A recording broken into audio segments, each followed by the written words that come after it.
पुराणों के अनुसार भगवान श्री कृष्ण के 1,61,080 पुत्र और 16,108 कन्याएं थी।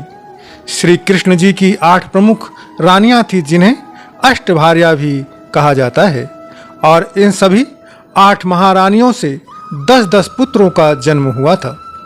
1,61,000 के अलावा जो 80 पुत्र हैं, इन्हीं रानियों से वह हुए हैं। ये अष्टभार्या, जिनका नाम रुक्मणी, सत्यभामा, जाम्बवंती, मित्रविंदा, भद्रा, कालिंदी, नग्नजीति, जिन्हें हम सत्या के नाम से भी जानते हैं, और लक्ष्मणा, इन सभी पुत्रों में भगवान श्री कृष्ण का एक पुत्र ऐसा भी था जिससे वह बहुत परेशान रहते थे, और यही वह पुत्र है जो यदुवंश के विनाश का कारण भी बना था। एक बार श्री कृष्ण भगवान को अपने इस पुत्र पर इतना अधिक क्रोध आया था कि उसे श्राप भी दे दिया था। यही नहीं, भगवान श्री कृष्ण के इसी पुत्र ने दुर्योधन की बेटी का अपहरण तक कर डाला था। भगवान के इस बेटे ने हमारे राष्ट्र भारतवर्ष में 2 अत्यंत सुंदर और भव्य मंदिर बनवाए थे, जिसे बेहतरीन वास्तुकला का नमूना माना जाता है। इन मंदिरों को इस्लामिक आक्रांताओं ने तोड़ दिया था। आज के इस प्रदर्शन से हम भगवान श्री कृष्ण के उसी पुत्र के बारे में जानकारी साझा करेंगे। जय श्री हरि महाविष्णु जी की। स्वागत है आपका परब्रह्म भक्ति सागर परिवार में। जैसा कि आपको ज्ञात होगा कि भगवान श्री कृष्ण की 16,000 से अधिक रानियां थीं, जिनमें 8 रानियां मुख्य थीं, जिसे प्रदर्शन के प्रारंभ में ही उनके नामों का उल्लेख किया गया है। इन्हीं 8 रानियों में से एक रानी थी जिसका नाम था जाम्बवंती। जाम्बवंती के कोई संतान नहीं थी, बाकी सभी रानियों की संतान थी। रानी जाम्बवंती भी चाहती थी कि उन्हें भी अन्य रानियों की तरह ही संतान हो। जब रानी जाम्बवंती की इस इच्छा के बारे में भगवान श्री कृष्ण को ज्ञात हुआ तो भगवान श्री कृष्ण ने भगवान भोलेनाथ की कठोर तपस्या किया। भगवान श्री कृष्ण की 6 महीने की तपस्या के उपरांत भोलेनाथ प्रसन्न हुए, जिसके उपरांत भगवान श्री कृष्ण जी ने भगवान भोलेनाथ के जैसा ही एक पुत्र अपनी रानी जाम्बवंती के लिए मांगा। भगवान शिव ने उनकी इस इच्छा को पूरा भी किया। भगवान शिव संहारक देव हैं, यह तो हम सब सनातनियों को ज्ञात है। तो उनके जैसी होने वाली संतान कैसी होगी? जाहिर है कि वह भी संहारक ही होगी। तो भगवान शिव की इसी संहारक करने की शक्ति के साथ देवी जाम्बवंती ने एक पुत्र को जन्म दिया, जिसका नाम रखा गया सांब।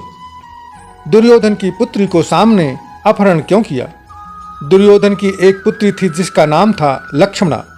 सांब लक्ष्मणा की सुंदरता से प्रभावित था और एक तरफा लक्ष्मणा से प्रेम करता था। पहले राजा एवं महाराजा अपनी पुत्रियों के विवाह के लिए स्वयंवर का आयोजन करते थे। लक्ष्मणा भी विवाह के योग्य हो गई थी, इसलिए दुर्योधन ने उसके लिए स्वयंवर का आयोजन किया। जिस स्वयंवर में सांब भी आता है और लक्ष्मणा का अपहरण कर लेता है और लक्ष्मणा को लेकर के भाग जाता है।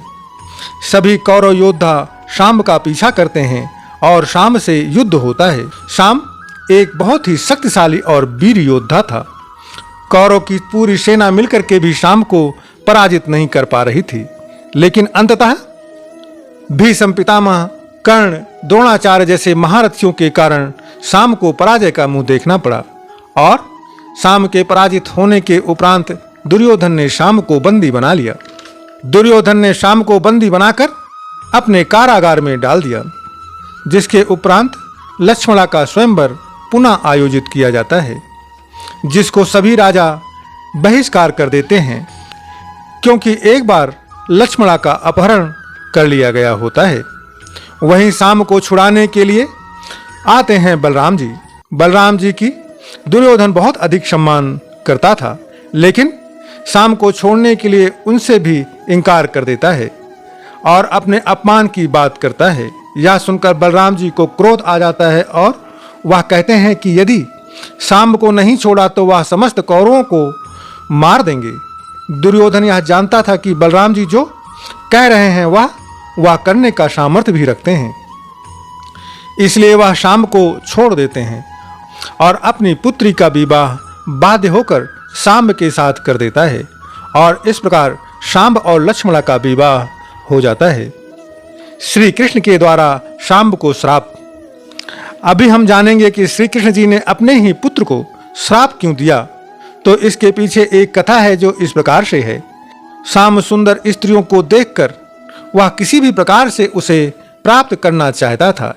एक बार श्री कृष्ण जी ने शांब की निर्दयता को देख लिया और अपने ही पुत्र को श्राप दिया कि उसे अर्थात शांब को चर्म रोग हो जाए, जिसके उपरांत शांब कुष्ठ रोग से प्रभावित हो जाता है। शांब को कुष्ठ रोग के श्राप के लिए एक कथा और भी प्रचलित है जो इस प्रकार से है।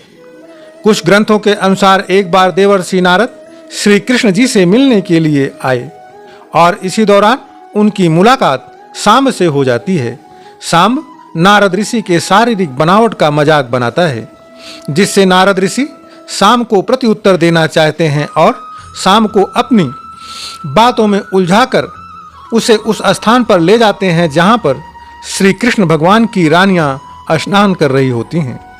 उसी समय श्री कृष्ण जी भी किसी कार्य से वहीं से निकल रहे होते हैं और वह शांब को देख लेते हैं और क्रोधित होकर शांब को कुष्ठ रोगी होने का श्राप दे देते हैं। नारद जी श्री कृष्ण को सारी बात बताते हैं, पर श्राप तो दिया जा चुका था, अब कुछ नहीं हो सकता था। श्राप वापस तो हो नहीं सकता था। पुराणों के अनुसार इसके उपरांत शांब को श्री कृष्ण जी ने महर्षि कटक के पास भेजा। कटक ऋषि ने शांब को बताया कि यदि वह इस रोग से मुक्ति पाना चाहते हैं तो सूर्य नारायण स्वामी की आराधना करें, जिसके उपरांत शांब ने चंद्रभागा नदी के किनारे मित्रवन में सूर्य नारायण स्वामी का एक मंदिर बनवाया और 12 वर्षों तक कठोर तपस्या किया, जिससे सूर्य नारायण शांब को कुष्ठ रोग से मुक्त कर देते हैं। यही नहीं, चंद्रभागा नदी को उस समय से आज तक मान्यता है कि चंद्रभागा नदी में स्नान करने से कोढ़ रोग ठीक हो जाता है। चंद्रभागा नदी के किनारे मित्रवन वन में बनाए गए इस मंदिर को हम कोणार्क का सूर्य मंदिर के नाम से जानते हैं, जो अपने बेहतरीन वास्तुकला के लिए जाना जाता है। रोग से मुक्त होने के उपरांत शांब सूर्यदेव का एक और मंदिर बनवाते हैं जो इस समय मुल्तान में है।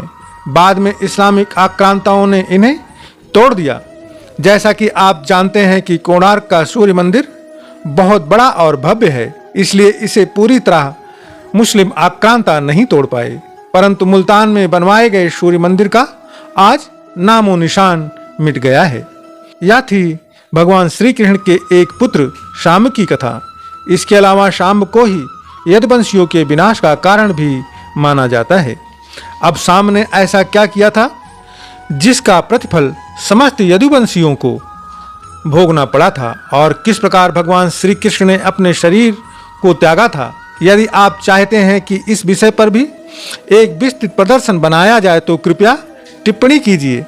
अति शीघ्र इस विषय पर भी प्रदर्शन प्रेषित किया जाएगा। आशा है कि आपको हमारा यह प्रदर्शन जरूर पसंद आया होगा। यदि आपको ऐसे ही धार्मिक प्रदर्शन प्रिय हैं तो प्रदर्शन को अधिक से अधिक शेयर करें। पसंद अर्थात लाइक और कमेंट यानी टिप्पणी अवश्य करें। धन्यवाद। मिलते हैं अगले प्रदर्शन में। तब तक के लिए जय श्री हरि महाविष्णु जी की।